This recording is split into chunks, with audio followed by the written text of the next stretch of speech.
Babydink by Jack X McCallum.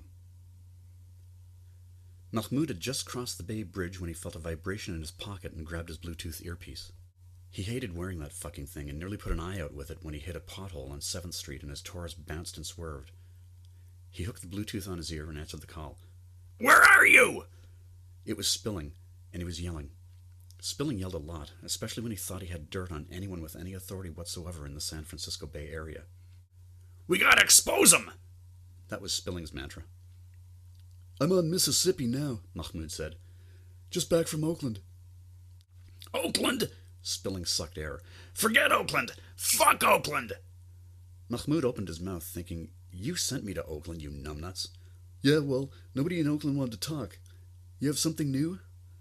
He had wasted the morning at Muhammad Ali Technical High School. The principal was rumored to be knocking the shit out of his students to keep them in line, but no one was talking, not even to the San Francisco Bay Guardian. "You bet your brown ass!" Spilling said. Spilling was a white man in his 50s.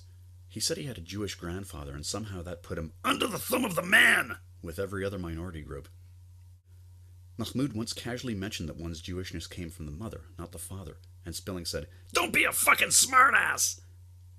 It didn't matter if Spilling was talking discrimination with blacks, Asians, or the disabled. "I'm with you, brother," he'd say, "right in the trenches." He once told a Korean man who was denied an apartment rental application, "We gotta stick together and stick it to the white bread ruling class, so stay mellow, yellow." The Korean's face had drained of blood. "The cops are rolling on a 911 call," Spilling said. "We got a pimp going apeshit in Hunter's Point. I want you there. I bet my balls on the chopping block that the SFPD shows up and breaks out the pepper spray or the batons. If you're lucky, they'll give him a heart attack with a taser or put him in one of those goddamn chokeholds. That's their weakness, you know. The brothers, I mean. If you're real lucky, they'll draw their weapons. The police, I mean. Anyhow, I want you there, taking pics." "You got it," Mahmoud said, ignoring the acid that crept up his throat. He was almost 30 and still chasing after the small stuff. Christ. He checked the pockets of his jeans and hoodie and found a half a roll of Rolaids. "The address?" "Nothing specific. The corner of Ingalls and Underwood. Look for the cops, or screaming whores. Move it!" Mahmoud stuffed the earpiece in his pocket and floored it. 10 minutes later, he was parked near the intersection and walking across the street. There was a small crowd in front of a 3-story building. An SFPD black and white was parked in the street. One of the cops was talking to a woman Mahmoud's age. She was wearing stilettos, cut-off jeans, and a skin-tight scrap of cloth that might have started out as a t-shirt. The other cop was talking to someone in the crowd. The cop facing the crowd was an older white man. The crowd was mostly black, mostly young. The older cop wasn't getting shit. "Okay, let me have that again," the younger cop asked the woman in the scrap of tea. "Good timing," Mahmoud said quietly. For a whore, she didn't look much like a skank. Mahmoud was half a block away and he could see the woman's nipples poking through her torn-off shirt. Despite being a neighborhood tainted by gang violence, drugs, and prostitution, Hunters Point had some of the best weather in San Francisco and rarely ever saw any fog. Now it was cool and clear, the crisp October air making Mahmoud's day a little better. "I just told you," the woman said. She looked like Beyonce might, if Beyonce spent the next few years sucking dick and skin popping. "Babydink gone crazy. He up in there killing people and shit." The cop raised his eyebrows. He was a young Chinese guy with a round, friendly face. "Babydink?" "That's the brother's running this block. He running this street. He running me." "Okay," the cop said. He started scribbling notes on a pad. Mahmoud got closer. The young woman was actually kind of cute. Sure, she had bags under her eyes and shifted from foot to foot like she was jonesing, but she had a clean do that probably wasn't cheap, and she wasn't rail thin like most of the longtime crackheads Mahmoud saw in the street. "You all up in our faces 'cause we niggers," a young voice in the crowd shouted. "If this was a white man tripping, you'd say he was just exercising his freedom of speech." The older cop wore an expression of resigned irritation, the face of a man who owns a new puppy and just stepped in a fresh turd on the carpet. "I'm all afraid and shit," the whore said. She crossed her arms, her breasts rising up as firm and round as her ass. "Uh-huh," the young cop said, not looking up from his notes. Mahmoud was pretty sure you could hang a hat or a painting on one of those nipples. He took out his digital camera, a small motion, but it wasn't missed. Both cops glanced at him and the silver object in his hands, and then looked away. "So," the young cop checked his notes, "Monique, who is Babydink?" "I told you," the young woman said. "He's the one who killed Precious and Special right in front of my eyes." "No," the cop said. "I mean, what is his real name?" Monique shrugged. "I dunno." There was a distant deep rumble from inside the building and the sound of glass shattering. "Look," the young cop said, "you just gave the guy up for killing a couple of his girls, and now you don't want to say his name?" "I'm telling you straight up, I don't know his real name. He called himself King Clyde on the street, but to us girls he's just Babydink, 'cause he's got a big ass, and a teeny dinky." The young cop tried to hold in a laugh. "You said he was on something?" "That's right. He got a taste from some white man, something new, yellow shit, looked real nasty. He took it and went crazy on us, and he got bigger." A muted scream came from inside the building. A slender black woman with a puffy blonde fro that made her look like a dandelion gone to seed crashed through her second-story window headfirst, let out another brief cry, and smashed through the windshield of the police cruiser. Somebody in the crowd shouted, "Baby hit the sweet spot!" "Oh, for motherfuck," the older cop said. A head and shoulders appeared in the window, and Mahmoud blinked, taking a step back.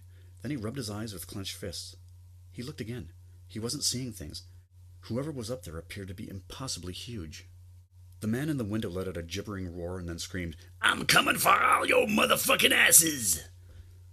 "That's Babydink," Monique said. Mahmoud and the whore and the cops and the crowd grew silent as a sound filled the air, reverberating thuds coming in quick succession. It reminded Mahmoud of the pile drivers used to drive steel beams into the earth under the foundation of a building. Accompanying each thud was a brittle splintering sound. Splintering wood. "The stairs," Mahmoud said. The Chinese cop looked at him. "He's coming down the stairs." The front door of the building was scarred and chipped, revealing countless coats of paint. Under the paint was old redwood.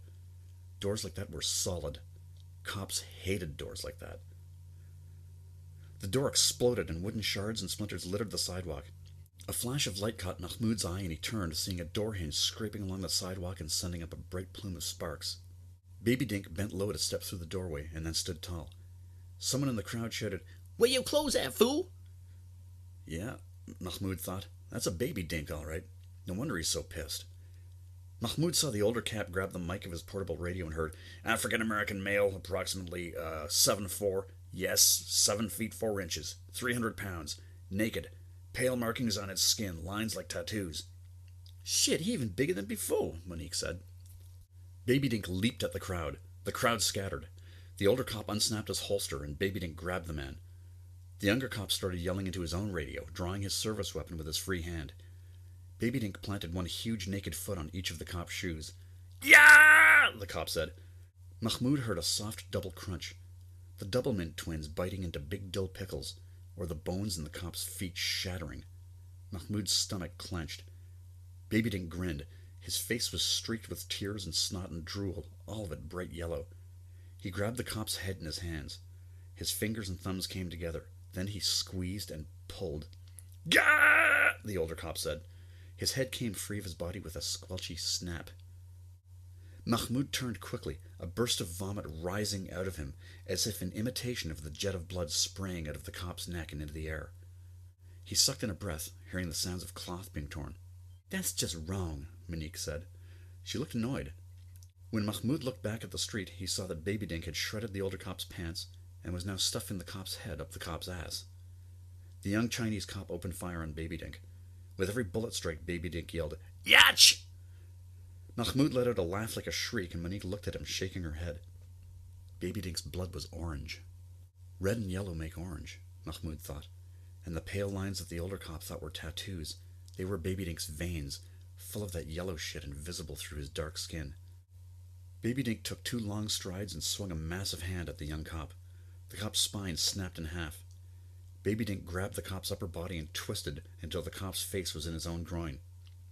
"Sniff your Bozak!" Babydink said in a guttural roar. Mahmoud grabbed Monique by the arm. "What is he on?" A cluster of police cars rolled into the intersection, doors popping open and spilling cops. Mahmoud and Monique grabbed each other and held close a moment. She pushed away a moment later and wagged a finger in his face. "Just 'cause there's crazy shit going on in the street don't mean you get no free shit from me." Mahmoud asked again, "What the fuck is he on?"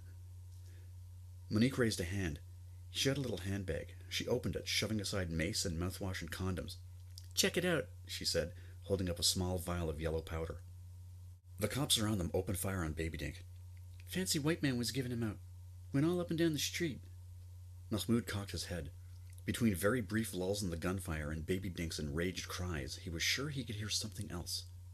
I don't do that shit no more, Monique said. Trying to get clean. I'm taking courses at the community college so I don't have to suck any more cock. Mahmoud was distracted for a moment, for the briefest moment, by the light of Monique's smile. Then he concentrated on what he was hearing all around them. Muted roars were coming from buildings up and down the street. White boy handing these out said they were so special they was a limited edition, numbered, just like collector plates from the Franklin Mint. There was a rending sound behind him, and in the corner of his eye Mahmoud saw another door spinning into view, torn from its hinges and thrown across the street. Monique turned the vial upside down. On a clean white label was fine black print. There were more roars and shouts now. A cop screamed behind Mahmoud as he bent to read what was on the label. 326 of 500. Mahmoud grabbed Monique's hand. "Run!" he said.